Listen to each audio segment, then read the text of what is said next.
The Complete Works of William Shakespeare by William Shakespeare. Act 3. Scene I. Lucullus' house. Flaminius waiting to speak with Lucullus. Enter servant to him. Servant. I have told my lord of you. He is coming down to you. Flaminius. I thank you, sir.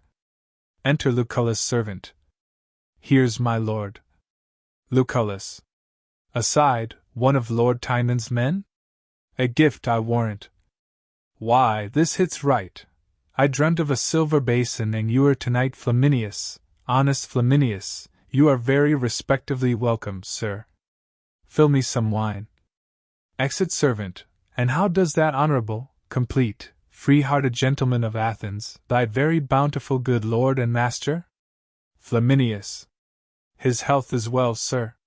Lucullus. I am right glad that his health is well, sir. And what hast thou there under thy cloak, pretty Flaminius? Flaminius. Faith, nothing but an empty box, sir, which in my lord's behalf I come to entreat your honor to supply, who, having great and instant occasion to use 50 talents, hath sent to your lordship to furnish him, nothing doubting your present assistance therein. Lucullus. La la la la. Nothing doubting, says he? Alas, good lord! A noble gentleman 'tis, if he would not keep so good a house. Many a time and often I ha dined with him, and told him on't, and come again to supper to him of purpose to have him spend less, and yet he would embrace no counsel, take no warning by my coming. Every man has his fault, and honesty is his. I ha told him on, but I could ne'er get him from't. Re-enter servant, with wine's servant. Please your lordship, here is the wine. Lucullus. Flaminius, I have noted thee always wise. Here's to thee. Flaminius. Your lordship speaks your pleasure. Lucullus. I have observed thee always for a towardly prompt spirit, give thee thy due, and one that knows what belongs to reason, and canst use the time well, if the time use thee well. Good parts in thee. To servant, get you gone, sirrah. Exit servant, draw nearer, honest Flaminius. Thy lord's a bountiful gentleman, but thou art wise, and thou knowst well enough, although thou comest to me, that this is no time to lend money, especially upon bare friendship without security. Here's 3 solidaires for thee. Good boy, wink at me, and say thou saw'st me not. Fare thee well. Flaminius. Is possible the world should so much differ, and we alive that lived? Fly, damned baseness, to him that worships thee. Throwing the money back, Lucullus. Ha! Now I see thou art a fool, and fit for thy master. Exit Flaminius. May these add to the number that may scald thee. Let molten coin be thy damnation, thou disease of a friend and not himself. Has friendship such a faint and milky heart it turns in less than 2 nights? O you gods, I feel my master's passion. This slave unto his honor has my lord's meat in him. Why should it thrive and turn to nutriment when he is turned to poison? Oh, may diseases only work upon't. And when he's sick to death, let not that part of nature which my lord paid for be of any power to expel sickness, but prolong his hour. Exit scene 2. A public place. Enter Lucius, with 3 strangers. Lucius. Who, the Lord Timon? He is my very good friend, and an honorable gentleman. First stranger. We know him for no less, though we are but strangers to him. But I can tell you one thing, my lord, and which I hear from common rumors, now Lord Timon's happy hours are done and past, and his estate shrinks from him. Lucius. Fie, no, do not believe it, he cannot want for money. Second stranger. But believe you this, my lord, that not long ago one of his men was with the Lord Lucullus to borrow so many talents. Nay, you argued extremely for't, and showed what necessity belonged to't, and yet was denied. Lucius. How? Second stranger. I tell you, denied, my lord. Lucius. What a strange case was that! Now, before the gods, I am ashamed on't. Denied that honorable man. There was very little honor showed in't. For my own part, I must needs confess I have received some small kindnesses from him, as money, plate, jewels, and such like trifles, nothing comparing to his. Yet, had he mistook him and sent to me, I should ne'er have denied his occasion so many talents. Enter Servilius. Servilius. See, by good hap, yonder's my lord. I have sweat to see his honor, my honored lord. Lucius. Servilius? You are kindly met, sir. Fare thee well. Commend me to thy honorable virtuous lord, my very exquisite friend. Servilius. May it please your honor, my lord hath sent Lucius. Ha! What has he sent? I am so much endeared to that lord, he's ever sending. How shall I thank him, think'st thou? And what has he sent now? Servilius. Has only sent his present occasion now, my lord, requesting your lordship to supply his instant use with so many talents. Lucius. I know his lordship is but merry with me, he cannot want 5,500 talents. Servilius. But in the meantime he wants less, my lord. If his occasion were not virtuous I should not urge it half so faithfully. Lucius. Dost thou speak seriously, Servilius? Servilius. Upon my soul, 'tis true, sir. Lucius. What a wicked beast was I to disfurnish myself against such a good time, when I might ha' shown myself honorable. How unluckily it happened that I should purchase the day before for a little part, and undo a great deal of honor. Servilius, now before the gods, I am not able to do the more beast, I say. I was sending to use Lord Timon myself, these gentlemen can witness, but I would not for the wealth of Athens I had done now. Commend me bountifully to his good lordship, and I hope his honor will conceive the fairest of me, because I have no power to be kind. And tell him this from me, I count it one of my greatest afflictions, say, that I cannot pleasure such an honorable gentleman. Good Servilius, will you befriend me so far as to use mine own words to him? Servilius. Yes, sir, I shall. Lucius. I'll look you out a good turn, Servilius. Exit Servilius. True, as you said, Timon is shrunk indeed, and he that's once denied will hardly speed. Exit First Stranger. Do you observe this, Hostilius? Second Stranger. Aye, too well. First Stranger. Why, this is the world's soul, and just of the same piece is every flatterer's spirit. Who can call him his friend that dips in the same dish? For, in my knowing, Timon has been this lord's father, and kept his credit with his purse, supported his estate. Nay, Timon's money has paid his men their wages. He ne'er drinks but Timon's silver treads upon his lip, and yet see the monstrousness of man when he looks out in an ungrateful shape, he does deny him, in respect of his, what charitable men afford to beggars. Third Stranger. Religion groans at it. First Stranger. For mine own part, I never tasted Timon in my life, nor came any of his bounties over me to mark me for his friend, yet I protest, for his right noble mind, illustrious virtue, and honorable carriage, had his necessity made use of me, I would have put my wealth into donation, and the best half should have returned to him, so much I love his heart. But I perceive men must learn now with pity to dispense, for policy sits above conscience. Exit Scene 3. Sempronius' house. Enter Sempronius and a servant of Timon's. Sempronius. Must he needs trouble me in't? Hum! Bove all others? He might have tried Lord Lucius or Lucullus, and now Ventidius is wealthy too, whom he redeemed from prison. All these owe their estates unto him. Servant. My lord, they have all been touched and found base metal, for they have all denied him. Sempronius. How? Have they denied him? Has Ventidius and Lucullus denied him? And does he send to me? 3. Hum! It shows but little love or judgment in him. Must I be his last refuge? His friends, like physicians, thrice give him over. Must I take cure upon me?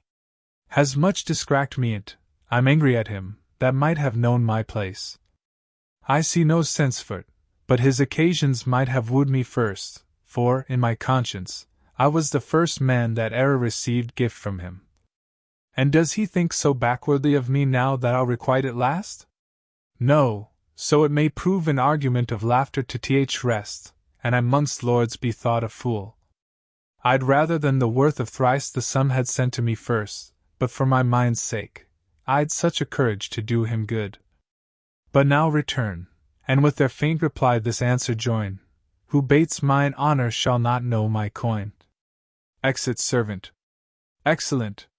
Your lordship's a goodly villain. The devil knew not what he did when he made man politic he crossed himself bite, and I cannot think but, in the end, the villainies of man will set him clear. How fairly this lord strives to appear foul! Takes virtuous copies to be wicked, like those that under hot ardent zeal would set whole realms on fire.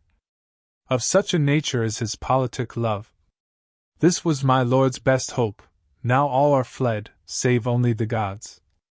Now his friends are dead, doors that were ne'er acquainted with their wards many a bounteous year must be employed now to guard sure their master. And this is all a liberal course allows, who cannot keep his wealth must keep his house. Exit Scene 4. A hall in Timon's house enter two of Varro's men, meeting Lucius' servant, and others, all being servants of Timon's creditors, to wait for his coming out. Then enter Titus and Hortensius first Varro's servant. Well met, good morrow, Titus and Hortensius. Titus. The like to you, kind Varro. Hortensius. Lucius. What, do we meet together? Lucius' servant. Aye, and I think one business does command us all, for mine is money. Titus. So is theirs and ours. Enter Philotas, Lucius' servant. And Sir Philotas too. Philotas. Good day at once. Lucius' servant. Welcome, good brother, what do you think the hour? Philotas. Laboring for 9. Lucius' servant. So much? Philotas. Is not my lord seen yet? Lucius' servant. Not yet. Philotas. I wonder on't. He was wont to shine at 7. Lucius' servant. Aye, but the days are waxed shorter with him. You must consider that a prodigal course is like the sun's, but not like his recoverable. I fear. Art's deepest winter in Lord Timon's purse, that is, one may reach deep enough and yet find little. Philotas. I am of your fear for that. Titus. I'll show you how to observe a strange event. Your lord sends now for money. Hortensius. Most true he does. Titus. And he wears jewels now of Timon's gift, for which I wait for money. Hortensius. It is against my heart. Lucius' servant. Mark how strange it shows Timon in this should pay more than he owes, and e'en as if your lord should wear rich jewels and send for money for 'em. Hortensius. I'm weary of this charge, the gods can witness. I know my lord hath spent of Timon's wealth, and now ingratitude makes it worse than stealth. First Varro's servant. Yes, mine's 3,000 crowns. What's yours? Lucius' servant. 5,000 mine. First Varro's servant. 'Tis much deep, and it should seem by some your master's confidence was above mine, else surely his had equalled. Enter Flaminius Titus. One of Lord Timon's men. Lucius' servant. Flaminius! Sir, a word. Pray, is my lord ready to come forth? Flaminius. No, indeed, he is not. Titus. We attend his lordship, pray signify so much. Flaminius. I need not tell him that, he knows you are too diligent. Exit enter Flavius, in a cloak, muffled Lucius' servant. Ha! Is not that his steward muffled so? He goes away in a cloud. Call him, call him. Titus. Do you hear, sir? Second Varro's servant. By your leave, sir. Flavius. What do ye ask of me, my friend? Titus. We wait for certain money here, sir. Flavius. Ah, if money were as certain as your waiting, 'twere sure enough. Why then preferred you not your sums and bills when your false masters eat of my lord's meat? Then they could smile, and fawn upon his debts, and take down and rest into their gluttonous maws. You do yourselves but wrong to stir me up. Let me pass quietly. Believed, my lord and I have made an end, I have no more to reckon, he to spend. Lucius' servant. Ay, but this answer will not serve. Flavius. If 'twill not serve, 'tis not so base as you, for you serve knaves. Exit first Varro's servant. How? What does his cashiered worship mutter? Second Varro's servant. No matter what, he's poor, and that's revenge enough.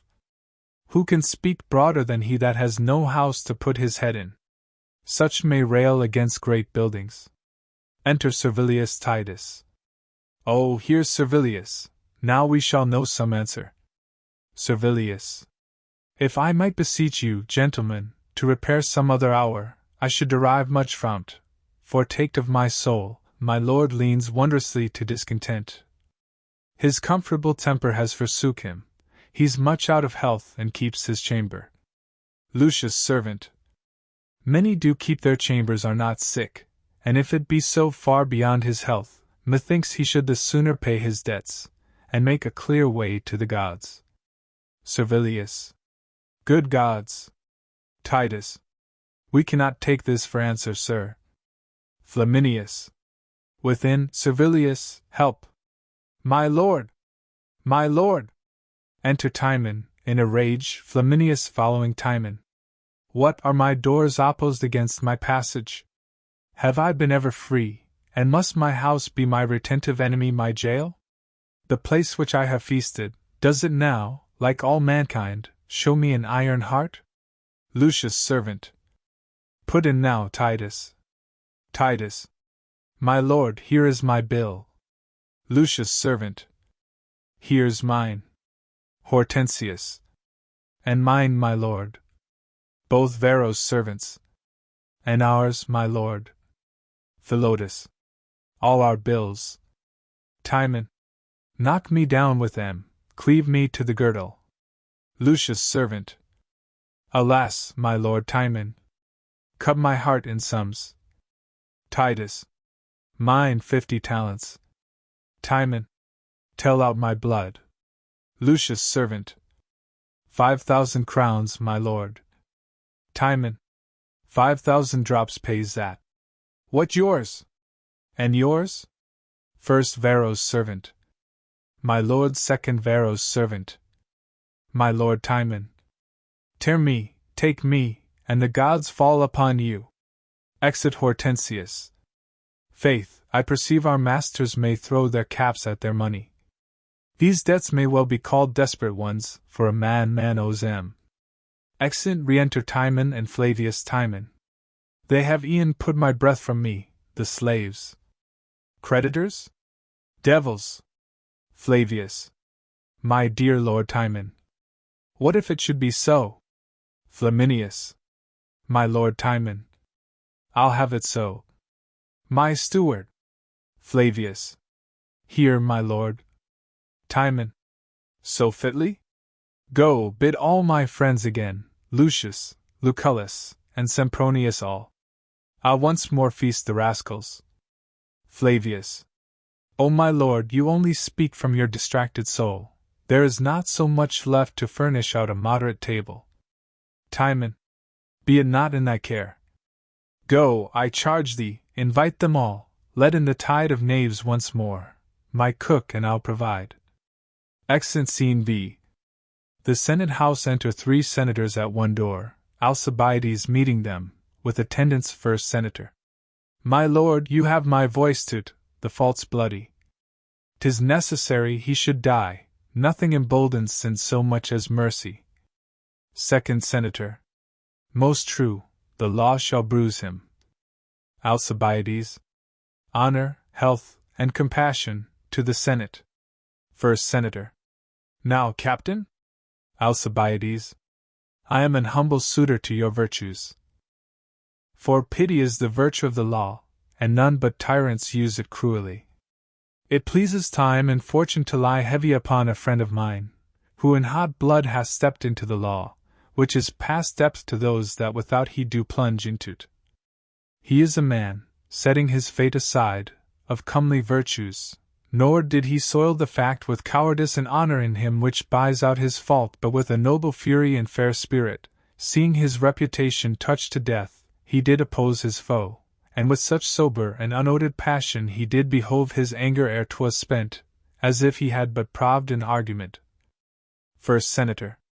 You undergo too strict a paradox, striving to make an ugly deed look fair. Your words have took such pains as if they labored to bring manslaughter into form and set quarreling upon the head of valor, which, indeed, is valor misbegot, and came into the world when sects and factions were newly born. He's truly valiant that can wisely suffer the worst that man can breathe, and make his wrongs his outsides, to wear them like his raiment, carelessly, and ne'er prefer his injuries to his heart, to bring it into danger. If wrongs be evils, and in force us kill, what folly 'tis to hazard life for ill. Alcibiades. My Lord First Senator. You cannot make gross sins look clear. To revenge is no valor, but to bear. Alcibiades. My lords, then, under favor, pardon me if I speak like a captain. Why do fond men expose themselves to battle, and not endure all threats? Sleep upon't, and let the foes quietly cut their throats, without repugnancy? If there be such valor in the bearing, what make we abroad? Why, then, women are more valiant, that stay at home, if bearing carry it, and the ass more captain than the lion, the fellow loaden with irons wiser than the judge, if wisdom be in suffering. O my lords, as you are great, be pitifully good, who cannot condemn rashness in cold blood. To kill, I grant, is sin's extremest gust, but in defense, by mercy, 'tis most just. To be in anger is impiety, but who is man that is not angry? Weigh but the crime with this. Second Senator. You breathe in vain. Alcibiades. In vain. His service done at Lacedaemon and Byzantium were a sufficient bribe for his life. First Senator. What's that? Alcibiades. Why, I say, my lords, has done fair service, and slain in fight many of your enemies. How full of valor did he bear himself in the last conflict, and made plenteous wounds. Second Senator. He has made too much plenty with him. He's a sworn rioter. He has a sin that often drowns him and takes his valor prisoner. If there were no foes, that were enough to overcome him. In that beastly fury he has been known to commit outrages and cherish factions. 'Tis inferred to us his days are foul and his drink dangerous. First Senator. He dies. Alcibiades. Hard fate. He might have died in war. My lords, if not for any parts in him, though his right arm might purchase his own time, and be in debt to none yet more to move you, take my deserts to his, and join them both. And for I know your reverend ages love security, I'll pawn my victories, all my honors to you, upon his good returns. If by this crime he owes the law his life, why, let the war received in valiant gore, for law is strict, and war is nothing more. First Senator. We are for law, he dies. Urge it no more on height of our displeasure. Friend or brother, he forfeits his own blood that spills another.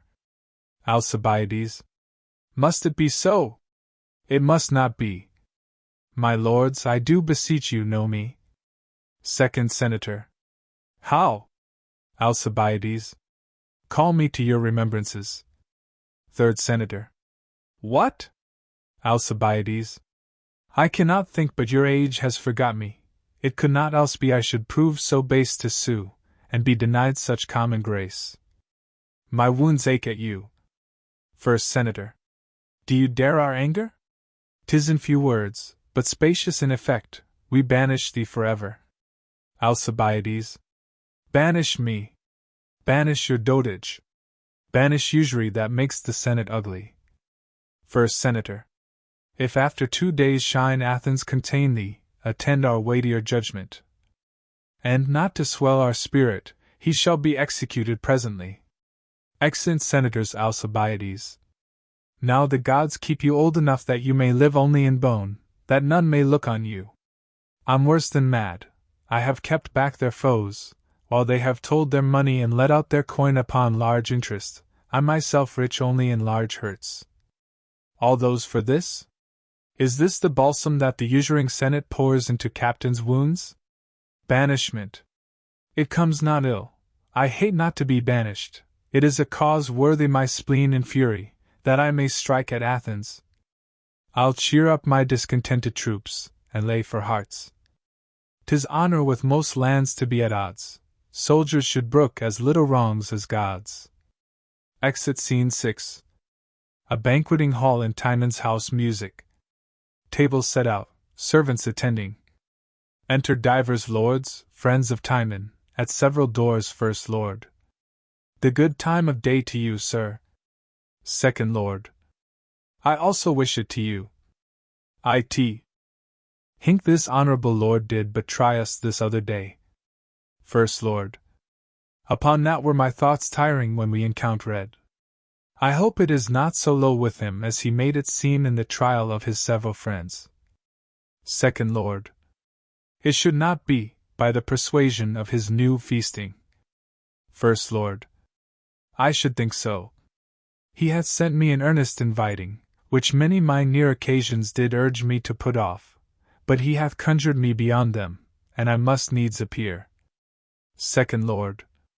In like manner was I in debt to my importunate business, but he would not hear my excuse. I am sorry, when he sent to borrow of me, that my provision was out. First Lord.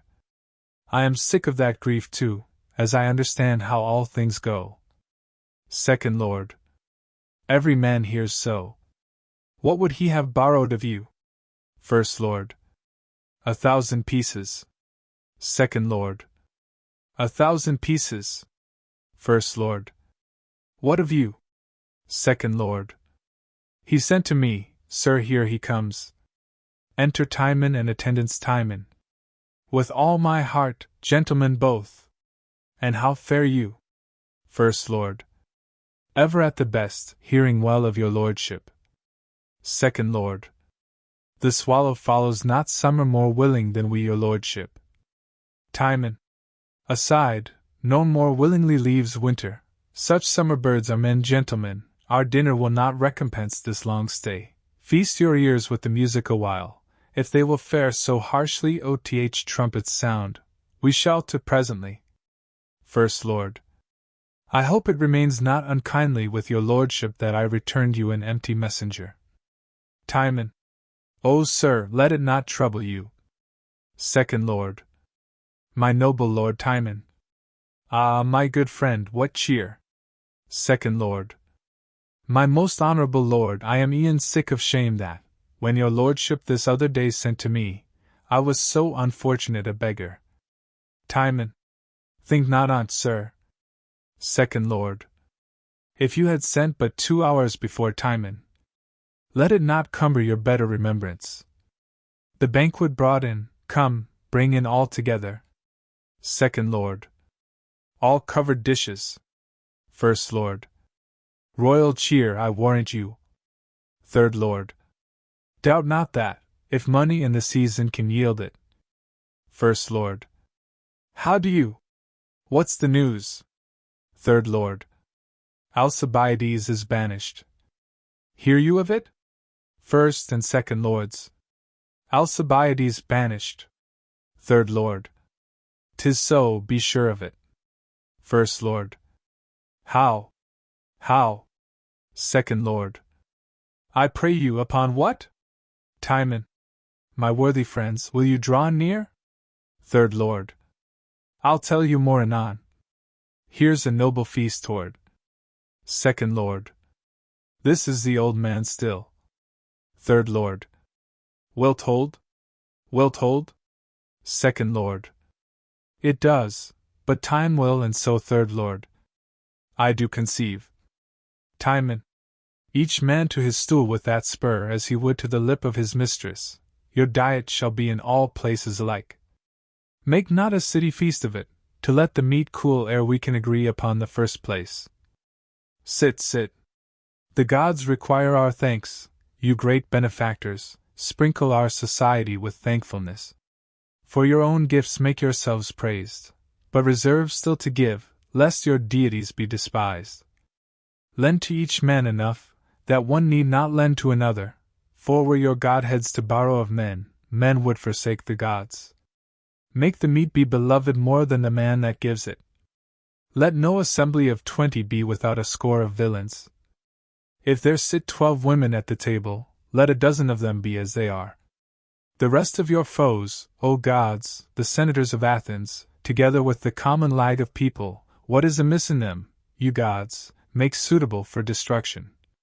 For these my present friends, as they are to me nothing, so in nothing bless them, and to nothing are they welcome. Uncover, dogs, and lap. The dishes are uncovered and seen to heap full of warm water, some speak. What does his lordship mean? Some other. I know not. Timon. May you a better feast never behold, you not of mouth friends. Smoke and lukewarm water is your perfection. This is Timon's last, who, stuck and spangled with your flatteries, washes it off, and sprinkles in your faces, throwing the water in their faces, your reeking villainy. Live loath and long, most smiling, smooth, detested parasites, courteous destroyers, affable wolves, meek bears, you fools of fortune, trencher friends, time's flies, cap and these slaves, vapors, and minute lacks. Of man and beast the infinite malady crust you quite o'er. What, dost thou go? Soft, take thy physic first, thou too, and thou. Stay, I will lend thee money, borrow none. Throws the dishes at them, and drives them out, what, all in motion. Henceforth be no feast whereat a villain's not a welcome guest. Burn house. Sink Athens. Henceforth hated be of Timon man and all humanity. Exit re-enter the Lord's first lord. How now, my lords? Second lord. Know you the quality of Lord Timon's fury? Third lord. Push. Did you see my cap? Fourth lord. I have lost my gown. First lord. He's but a mad lord, and not but humor sways him. He gave me a jewel t'other day, and now he has beat it out of my hat. Did you see my jewel? Third lord. Did you see my cap? Second lord. Here 'tis. Fourth lord. Here lies my gown. First lord. Let's make no stay. Second lord. Lord Timon's mad. Third lord. I feel't upon my bones. Fourth lord. One day he gives us diamonds, next day stones. Exeunt.